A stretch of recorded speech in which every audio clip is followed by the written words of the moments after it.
Louis Vuitton, a story of hunger, hope, and the power of not giving up. Introduction. Set the emotion. Before the world knew the name Louis Vuitton, before luxury, fashion, and status, there was just a boy with no money, no privilege, no guarantee that life would be kind to him. This is not a story about bags. This is a story about endurance, about patience, about walking forward when no one is clapping for you. This is the story of a child who refused to stay small. Chapter 1. A hard beginning. Louis Vuitton was born in 1821, in a quiet, poor village in eastern France. There were no grand houses, no wealthy neighbors, no shortcuts to success. Life was simple, and life was hard. When Louis was still very young, his mother died. That moment changed everything. The person who gave him warmth, safety, and love was suddenly gone. His father remarried, and the home Louis lived in no longer felt like a home. Many children in that situation would grow bitter. Some would grow silent. Some would give up on dreaming altogether. Louis grew restless, because deep inside him was a feeling he could not explain. There has to be more than this. Chapter 2. A decision at 13 years old. At 13 years old, while most children are still protected by adults, Louis made a decision that would shape history. He decided to leave home. No money in his pocket. No plan written on paper. No guarantee he would survive. His destination was Paris, a city he had never seen, but believed in. The distance was nearly 470 kilometers. He did not take a carriage. He did not take a train. He walked. Chapter 3. The 2-year journey. This journey did not take weeks. It took 2 full years. Louis walked through forests, villages, farms, and roads that never seemed to end. He slept wherever he could. Sometimes in barns, sometimes under open skies. He worked small jobs for food. Some days he ate, some days he didn't. Cold nights, blistered feet, lonely mornings. And here is something important. There was no audience. No one was watching him struggle. No one was recording his pain. No one was promising him success at the end. He kept walking anyway, because he understood something most people never learn. Progress is often invisible while it's happening. Chapter 4. Arriving in Paris with nothing. When Louis finally reached Paris, he didn't arrive as a hero. He arrived as a poor teenager with worn clothes and tired eyes. Paris did not welcome him. No one said, "We were waiting for you."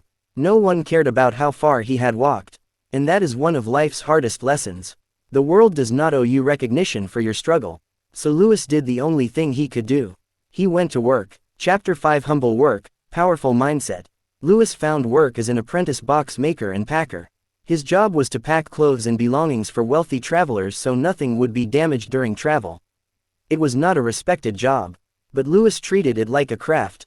He paid attention to how rich people traveled, what they complained about, what broke, bent, or failed. While others worked only with their hands, Louis worked with his mind. He didn't say, "This job is too small for me." He said, "What can this job teach me?" Chapter 6. The power of doing small things well. Louis packed better than anyone else. Cleaner lines, stronger materials, more care. He showed up on time. He listened. He improved. Years passed. This is the part of the story people skip. The quiet years. No fame, no applause, just discipline. And discipline is not exciting. But discipline is what changes lives. Chapter 7. The first breakthrough. Eventually, Louis's reputation grew. He was hired by Empress Eugenie, the wife of Napoleon III. Think about that. A boy who once slept outdoors, now serving French royalty. But Louis did not mistake opportunity for a rival. He did not stop learning. He started observing problems. Chapter 8. Questioning what everyone accepted. At the time, suitcases were round, heavy, difficult to stack, easily damaged. Everyone accepted this. Louis questioned it. Why must luggage be heavy? Why must it be round? Why must travel be inconvenient? Those questions are dangerous. They change industries. Chapter 9. The birth of innovation. In 1854, Louis Vuitton opened his own workshop. He introduced flat-top trunks. They were lighter, stronger, stackable. People laughed. They always do, because new ideas threaten old comfort. But travelers loved them, and slowly, the laughter stopped. Chapter 10. Success attracts copying. As Louis Vuitton's trunks became popular, competitors copied them. Many people would quit. Louis adapted. He introduced unique patterns, special locks, distinctive designs. He understood You don't win by fighting imitation with anger. You win with innovation. Chapter 11, Building a Legacy, Not Just a Business. Louis Vuitton did not chase trends. He chased quality. He believed, if it lasts longer, it matters more. That mindset built trust. Trust built reputation. Reputation built a brand. Chapter 12, Death is not the end of a great idea. Louis Vuitton died in 1892. But his values lived on. Precision, patience, pride in work. The brand expanded beyond him. That is real success, when your work outlives you. Final chapter, message to the viewer. If you feel behind in life, remember, Louis Vuitton didn't reach Paris until his late teens. If you feel poor, remember, Louis Vuitton started with nothing but skill. If people doubt you, remember, they laughed at his ideas too. Your struggle is not a sign to stop. It is proof that you are in the middle of becoming.